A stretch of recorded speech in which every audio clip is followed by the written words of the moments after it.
सांगली महानगरपालिकेचा भोंगळ कारभार, चक्क स्थायी समिती सभापतीच्या प्रभागातच खड्ड्यांमुळे वाहनधारकांचे अपघात होऊन अतोनात नुकसान.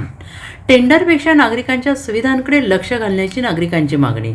सांगली महानगरपालिका प्रशासनाच्या आणि संबंधित लोकप्रतिनिधींच्या हलगर्जीपणामुळे आज आनंद पार्क ते अहिल्यादेवी होळकर चौक हा 100 फुटी रस्ता नागरिकांसाठी मृत्यूचा सापळा बनला आहे.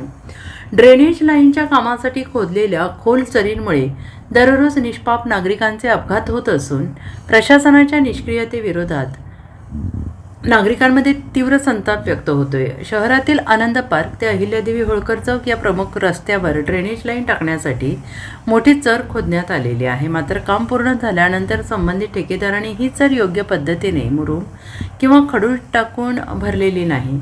सध्या सुरू असलेल्या पावसामुळे कच्ची भरलेली माती खचली असून रस्त्यावर जीवघेणे खड्डे तयार झालेले आहेत आणि हा रस्ता 100 फुटी असल्याने वाहनांचा वेग अधिक असतो. अशातच खड्ड्यांचा अंदाज न आल्याने वाहने थेट या चरीमध्ये आदळत आहेत. आतापर्यंत सुमारे 50हून अधिक दुचाकीस्वार या चरीमध्ये पडून जखमी झाले आहेत. पावसामुळे खड्डे पाण्यात बुडालेले असल्याने रस्ता कुठे आणि खड्डा कुठे याचा थांगपत्ता लागत नाही. अनेक ज्येष्ठ नागरिक, महिला, लहान मुले या अपघातात गंभीर जखमी होत आहेत. जर तातडीनं उपाययोजना केली नाही तर एखादी मोठी जीवितहानी होण्याची शक्यता नाकारता येत नाही. विशेष म्हणजे या प्रभागात हा रस्ता येतो. त्या प्रभागाचे प्रतिनिधित्व करणारे सांगली महानगरपालिकेचे सभापती अतुल माने हे स्वतः या भागाचे लोकप्रतिनिधी आहेत. आपल्याच प्रभागातील कामे एवढ्या निकृष्ट दर्जाची आणि रखडलेली असताना शहराच्या इतर भागातील विकासाची काय अपेक्षा करायची, असा सवाल आता संतप्त नागरिक व्यक्त करत आहेत.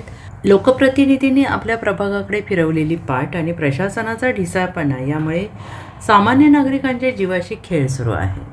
Bureau report, SPN Marathi, Sangli.